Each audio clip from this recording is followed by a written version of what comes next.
अगर आपको कोई कोठी सस्ती कीमत पर शहर के बीचों बीच मिल जाए तो सोचिएगा जरूर, क्योंकि सस्ती चीजें कभी कभी बहुत भारी पड़ती हैं। कुछ घर ऐसे होते हैं जिन्हें ताले से नहीं, तंत्र से बंद किया जाता है, क्योंकि उनमें कोई चोरी नहीं करता, वहां मौतें होती हैं।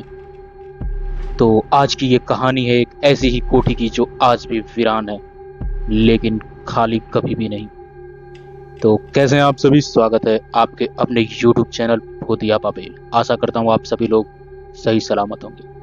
तो चलिए बिना किसी देरी के अपनी कहानी की तरफ आते हैं। ये कहानी है 1996 की, उत्तर प्रदेश मेरठ की।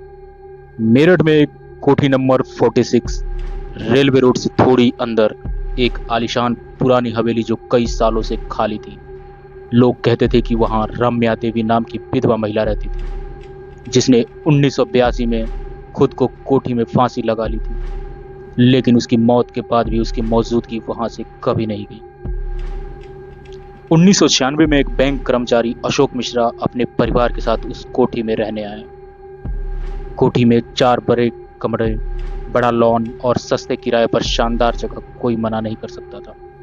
लेकिन पहले ही दिन रात 2 बजे उनकी बेटी अन्वी उठकर रोने लगी। जब पत्नी ने पूछा क्या हुआ, तो वो बोली, वो मुझे देख रही थी मम्मी, वही जो छत से लटकी थी। किसी तरह उन लोगों ने रात बिताया। अगले दिन किचन में रखा दूध सुबह खौलता मिला, जबकि गैस बंद था। पूजा की घंटियां खुद ब खुद बजती, लेकिन मंदिर में कोई ना होता। अन्वी एक कोने में बैठकर गाना गाने लगी, वही गाना जो रम्या देवी अक्सर गाती थी। जब पंडित जी को बुलाया गया तो उन्होंने बताया, इस कोठी में आत्मा नहीं है, कोई अधूरी पूजा है जो अब पूरी नहीं हो सकती। एक रात अशोक के बेटे आरव ने जोर से चीख मारी। कमरे में सभी चीजें छितर बितर होने लगी। कमरे में जैसे सारी चीजें उल्टी पुल्टी दिखाई देने लगी। दीवार पर खून से लिखा था, मुझे क्यों निकाला। अशोक ने देखा कि रम्या देवी की पुरानी फोटो जो ड्राइंग रूम में टंगी थी अब दीवार से नीचे गिर चुकी थी, लेकिन तस्वीर में उसका चेहरा धीरे धीरे गायब हो चुका था।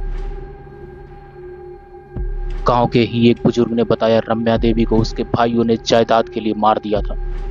उसकी आत्मा को इंसाफ नहीं मिला और वो आज भी कोठी छोड़कर नहीं गई।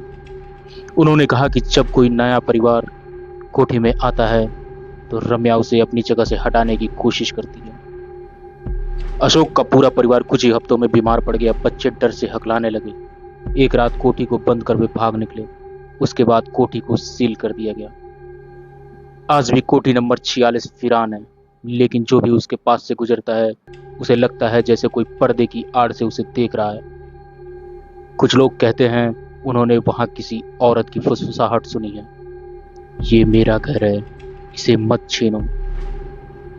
कुछ घर खाली दिखते हैं, लेकिन अंदर कोई हमेशा इंतजार कर रहा होता है। तो इसलिए अगर आप भी कोई नई प्रॉपर्टी सर्च कर रहे हैं तो उसकी छानबीन जरूर करें, उसके बाद से ही अपना पैसा इन्वेस्ट करें। तो कैसी लगी आप लोगों को ये छोटी सी कहानी? ये कहानी किसी भी तरह के अंधविश्वास को बढ़ावा नहीं देता है, ये केवल इंटरटेनमेंट के लिए, तो आप इसे इंटरटेनमेंट की तरह देखें। और अगर आपको हमारी कहानी अच्छी लगी हो तो अपने दोस्तों के साथ शेयर करें, वीडियो को लाइक और चैनल को सब्सक्राइब करें और बेल आइकन दबाना बिल्कुल ना भूलें। और प्लीज़ हमें कमेंट में बताएं कि आपको कैसी कहानियाँ पसंद है, तो हम आपके लिए वैसी कहानी लेकर के आएंगे। तो चलिए आज के लिए आप सभी का एक बार फिर से बहुत बहुत धन्यवाद।